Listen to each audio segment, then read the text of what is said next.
Good evening, students. Today I'm going to explain this poem for the students of class 9th, and this poem is coming in your this monthly test for the month of December. Fine. So the title of the poem is On Killing a Tree. Means hope you understand. क्या है इसका मतलब? On killing a tree means एक पेड़ को मारने पर. अब पेड़ को कैसे मारा जाता है? Obviously how do we kill a tree? On killing. Kill माने मारना ना, ठीक है, जान से मार देना, उसी को किल कहते हैं. On killing a tree. But how do we kill a tree कहने का मतलब यहाँ पे हम पोएम में समझेंगे कि पोएट क्या कह रहा है. You just try to understand the deep meaning of the poem. You must have observed people cutting down trees. See, poet क्या कह रहे हैं कि cutting down trees. Obviously पेड़ तो कट ही रहे हैं. You all students are from rural areas. आप लोग गाँव से हैं तो आप जानते हैं ना कि पेड़ काटे जाते हैं for fuel, ठीक है. But can they kill a tree? पेड़ तो काटे जाते हैं, लेकिन क्या can they means cutter, wood cutters, can they kill a tree? क्या आप एक पेड़ को सच में जान से मार सकते हो? Is it easy to do so? वो क्वेश्चन कर रहे हैं कि क्या ये इतना आसान है? Is it easy to do so? क्या ये करना इतना आसान है? Let's read the poem and find out what the poet says on killing a tree. So through this poem the poet is trying to tell that how much time a tree has taken to grow up. Poet ये बताएगा इस poem में कि एक पेड़ बड़ा होने में कितना टाइम उसे लगता है, उसकी जड़ें किस तरह से एंकर्ड रहती हैं ज़मीन पर, पृथ्वी की क्रस्ट पर, उसके इनर कोर तक उसकी जड़ें उन्हें टाइटली पकड़े रहती हैं. तो अगर एक पेड़ को कोई काट रहा होता है, सो इट्स नॉट ईजी कि उसने उस पेड़ को सच में जान से मार दिया है. और जान से मारना है तो उसके लिए क्या करना है? मीन्स एक्चुअली ये पोएम पोएट ये नहीं सिखाना चाह रहा कि हमें पेड़ काटने चाहिए. Moreover he is trying to tell कि एक ऐसी लाइफ जो for a long time has made a grip on the earth इतना आसान नहीं है, ठीक है. So now what are the lines of the poem that we can read through?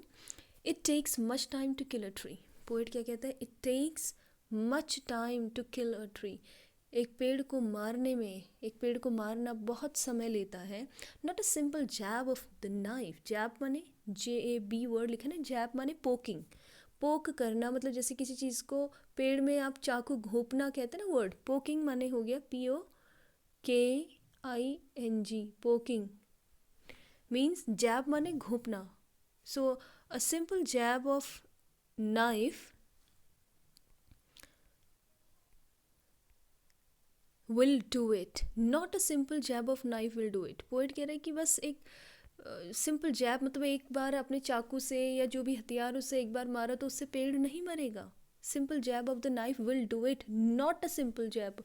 एक सिंपल पोकिंग माने किसी भी हथियार को घोंप देने से, चाहे वो एक्स है, मीन्स जिसे आप कुल्हाड़ी कहते हैं. सो इतने से नहीं होगा, इतने से नहीं होगा. वो कहते हैं नो, इतने से नहीं होगा. It has grown slowly consuming the earth. It किसके लिए आ रहा है? ट्री के लिए. इट हैज़ ग्रोन, ये बड़ा हुआ है. स्लोली, धीरे धीरे धीरे.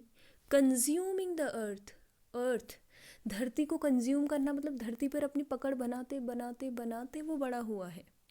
जितना वो पेड़ आपको ऊपर दिखता है उससे ज़्यादा ग्रिप उसकी ज़मीन में होती है. कहने का मतलब ये है, पोइट कह रहे हैं. तो it's not easy to kill it just by a simple jab of the knife. Jab माने ऑफ द नाइफ माने चाकू. पर चाकू तो नहीं चलाया जाता पेड़ में मेनली, बट उस तरह के जो हथियार होते हैं ना और चीज़ें, तो उनसे वो कह रहा है पोइट कि इट्स नॉट सिंपल कि अगर आपने चाकू घोंप भी दिया पेड़ में तो वो नहीं मरेगा, क्योंकि उसने सालों से वो धीरे धीरे बड़ा हुआ है. उसने एक अपनी पकड़ बना रखी है. किस पे? अर्थ मीन्स धरती पर. राइजिंग आउट ऑफ इट, वो किससे बाहर निकल रहा है? उस धरती से, उस ज़मीन से बाहर निकलता है. Out of it. Feeding upon its crust, feeding upon its crust. It's किसके लिए आ रखा है यहाँ पे? अर्थ के लिए. धरती की जो क्रस्ट माने क्या होती है? ऊपरी सतह, सबसे ऊपर वाली जो लेयर उसे क्रस्ट कहते हैं ना, और जो सबसे नीचे होती है उसे कहते हैं core.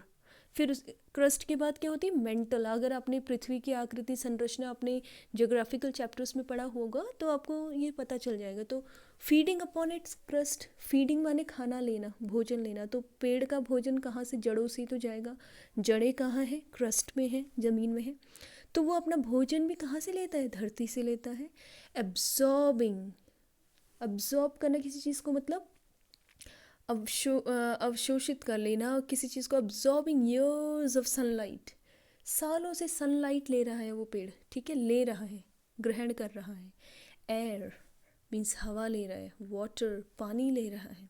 And out of its leprous hide, and out of its फिर से किसके लिए आ रहा है, ट्री के लिए आया है। ट्री का इट्स माने इसका, ठीक है, पॉजिटिव केस में पेड़ के। लेप्रस माने क्या होता है, लेप्रस होता है what I will say in Hindi, leprosy एक जैसे वो होती है ना एक बीमारी स्किन की ऊपर अलग अलग कलर की एक मिक्सचर बोलते हैं, तो leprous hide sprouting leaves and out of its leprous hide, इसकी जो छाल है, लेप्रस हाइड आप ये समझ लो जो उसकी खाल है, पेड़ की जो तना होता है, ट्रंक होता है, उसमें मोटी मोटी जो ब्रांचेस होती है ना भूरे भूरे रंग की, थोड़ी डार्क ब्राउन एंड थोड़ा रेडिश ब्लैक, तो अलग अलग रंग के धब्बेदार जो स्किन है, ठीक है। लेप्रस का मतलब यहाँ पे धब्बेदार जो स्किन है पेड़ की, उससे हाइड माने उसकी स्किन, यहाँ पे पीठ, वैसे यहाँ पे पीठ का मतलब नहीं, यहाँ पे हाइड है पेड़ का तना जो अलग अलग रंगों वाला होता है, उसकी छाल से स्प्राउटिंग लीव्स क्या निकल जाते हैं। अगर हम पेड़ को, आपने देख भी होगा, कटे हुए पेड़ों के तने से भी नए नए पत्ते फिर से पैदा हो जाते हैं। स्प्राउटिंग माने अंकुरित हो जाना, लीव्स माने पत्ते। तो पोएट ने फर्स्ट स्टेंजेस में क्या कहा कि it's not easy to kill a tree just by a simple jab of knife, क्योंकि उसने बहुत टाइम लिया है, स्लोली कंज्यूमिंग द अर्थ। जितना पेड़ आपको ऊपर दिख रहा है उतना ही उसने नीचे धरती को भी कंज्यूम कर रखा है, ग्रहण कर रखा है, पकड़ रखा है। अपॉन इट्स क्रिट्स, और अपना वो खाना भी धरती से ले रहा है, लाइट ऑब्जर्व कर रहा है, सनलाइट, वाटर, एयर, सब कुछ। और उसकी तो अगर पेड़ पे एक दो बार वार भी किया गया, उसे काटा भी गया, फिर भी उसकी स्किन से, उसकी जो छाल है, उससे नए पौधे निकलने की इतनी क्षमता होती है कि नए लीव्स निकल आते हैं, ठीक है। Poet is trying to say this. अब फर्स्ट स्टेंजा में अगर कोई राइमिंग स्कीम आपको दिख रही है, trees, knife, grown, earth, feeding, absorbing, water, hide, leaves, so no, ये फ्री राइम है, इसमें कोई ऐसी राइमिंग हमें नज़र नहीं आ रही है पोएम में, ठीक है। नाउ नेक्स्ट स्टेंजा में पोएट क्या कहता है, so hack and chop, hack and chop, hack माने वही होता है कि एक बार अटैक करना, चॉप माने काटना, मतलब आपने एक स्ट्राइक माने एक बार वार किया और उसे काटा, but this alone won't do it, ये वोंट माने विल नॉट, वो ये वोंट मतलब है विल नॉट का एब्रीविएटेड फॉर्म है। सो बस एक बार आपने अटैक किया, हैक माने किसी हथियार से मारना, ठीक है, एंड चॉप और काटने की जो आप कोशिश करते, but this alone won't do it, इतने से पेड़ नहीं मरेगा। विल नॉट डू इट, इतने से वो नहीं मरेगा। Not so much pain will do it, even ये तो इतना ज़्यादा पेड़ को पेन माने दर्द भी नहीं देगा। द ब्लीडिंग बार्क, देखो ब बी साउंड, अलिट्रेशन, मैंने बताया था कि जब बार बार कोई इस चीज़ को आप ब्लीडिंग बार्क जो दिख रहा है ना, ब्लीडिंग बार्क, यहाँ पे एक पोएटिक डिवाइस यूज़ हो रहा है, उसे कहते हैं एलिट्रेशन,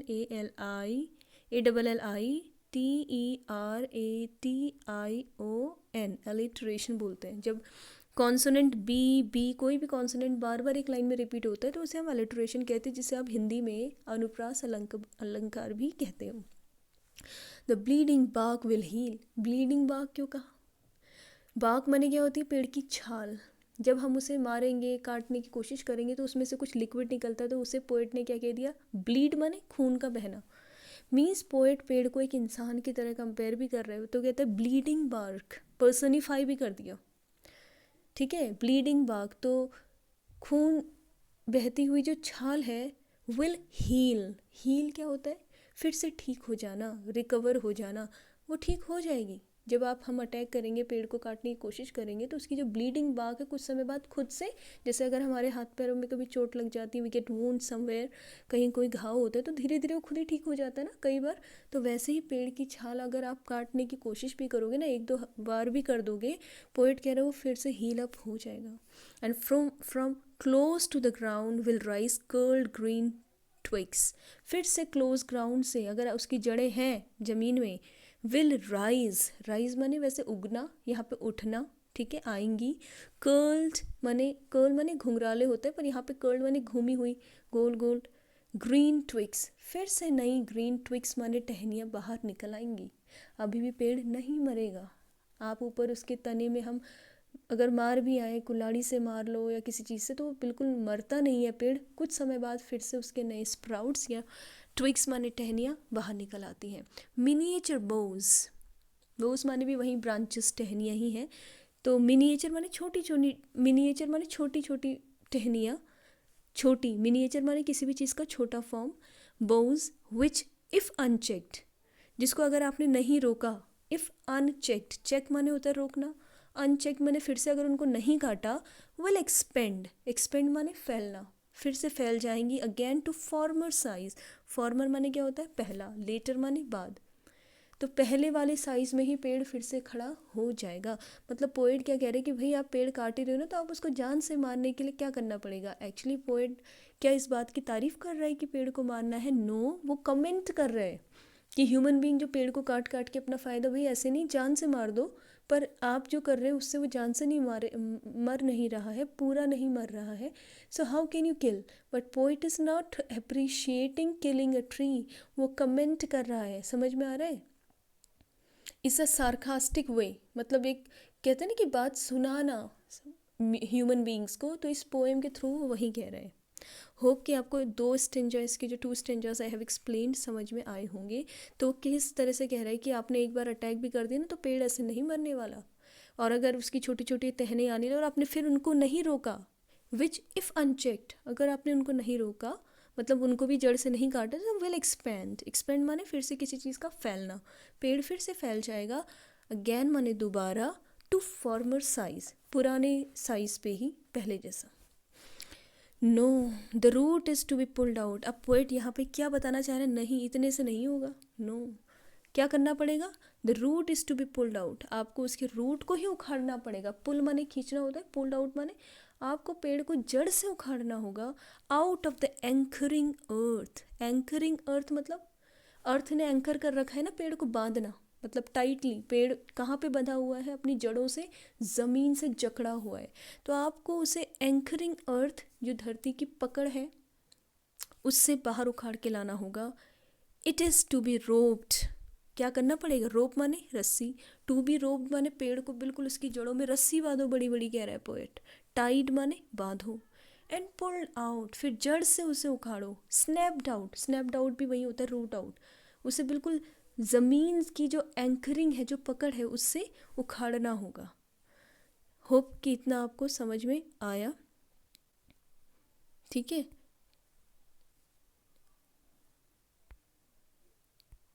तो वो कहता है कि उसे जड़ से आपको उखाड़ना होगा, तभी कुछ हो पाएगा, अगर आपको पेड़ को पूरी तरह से मारना है।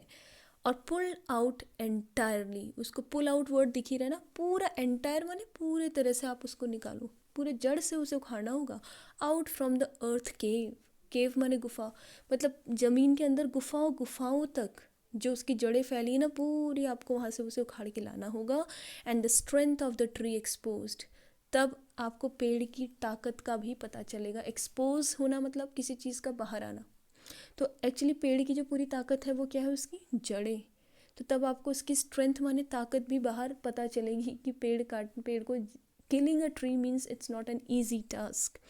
The source white and wet, the most sensitive hidden for years inside the earth, तब आपको उसकी स्ट्रेंथ, जो सोर्स है उसकी स्ट्रेंथ का क्या है? वो जड़ें। वाइट एंड वेट, जो कैसी निकलेंगी जब आप उनको उखाड़ोगे? वाइट होंगी ना, गीली गीली भी होती है जब हम ज़मीन से उखाड़ते हैं, तो वेट होती हैं, गीली। White and wet, the most sensitive, सबसे ज़्यादा सेंसिटिव। सेंसिटिव मतलब जहाँ पे सबसे ज़्यादा लाइफ फीलिंग हो। पेड़ की पूरी लाइफ वैसे उसकी जड़ पे ही तो है, तो बहुत ही सेंसिटिव, हिडन, जो छुपे हुए थे। क्या छुपी हुई थी? वो जड़ें। फॉर ईयर्स इनसाइड द अर्थ, जो सालों से, इनसाइड माने अंदर, इनसाइड माने अंदर, द अर्थ, जो धरती के नीचे सालों से छिपी हुई थी। हिडन माने छिपी हुई थी, तब आपको पता चलेगा। So for years inside the अर्थ, तो उनको जब आप बाहर निकालोगे तभी पेड़ को आप मार पाओगे। Then the matter of scorching, उसके बाद क्या रह जाएगा, जब आपने जड़ें निकाल ली तो फिर कुछ नहीं है, कह रहा है पोएट। द स्कॉर्चिंग माने धूप में उनका सूखना, चोकिंग वही मतलब पूरा सूखना, यहाँ पे देखो वर्ड भी दिया है scorching and choking. The drawing up of the tree after being uprooted, पेड़ के उखड़ने के बाद जब जड़ से उसको निकाल दी तो बस अब वो स्कॉर्च माने सनलाइट में जल जाएगा, सूख जाएगा अच्छे से। इन सन एंड एयर, धूप में और हवा में पेड़ बिल्कुल सूख जाएगा, स्कॉर्च माने जल जाएगा, चोकिंग भी वही है। ब्राउनिंग, धीरे धीरे वो जो वाइट सॉफ्ट जड़ें थी वो भूरी पड़ जाएंगी, फिर वो हार्ड हो जाएंगी बिल्कुल, पहले सॉफ्ट थी अब तो सूख गई ना। ट्विस्टिंग, अब वो आराम से टूट जाएंगी। विदरिंग माने बिल्कुल सूख जाना किसी चीज़ का ना, विदर्ड, लाइफलेस हो जाएंगी। And then it is done, तब ये काम हो पाएगा। Which work? Killing a tree. On killing a tree, तो पोएट ने ये जो सब इतना एक्सप्लेन क्यों किया है। अब आइए आपकी समझिए कि आपको क्या समझ में आया कि पोएट क्या कह रहा है। पेड़ कटने चाहिए, वैसे नहीं कटने चाहिए, पर पेड़ की जान, पेड़ की स्ट्रेंथ कितनी होती है और वो कितनी बार फिर से ऊपर आ सकता है। And if you really want to kill a tree, what you should do, he is trying to say just uproot it, इसको बिल्कुल अपरूट कर दो। Now you can see the word meaning here and exercises. ये देखो exercise है, सारे important question है इसमें से। सो ये सब मैंने इस पोएम में एक्सप्लेन अगर कर दिए हैं। So now you have to write the question and answers yourself. Poem written by Gieve Patel. So it's done here. आप लिखो, समझो, इसके क्वेश्चन आंसर्स लिखेंगे भी, लर्न भी करेंगे। It's about to come in your this monthly test. Okay, thank you.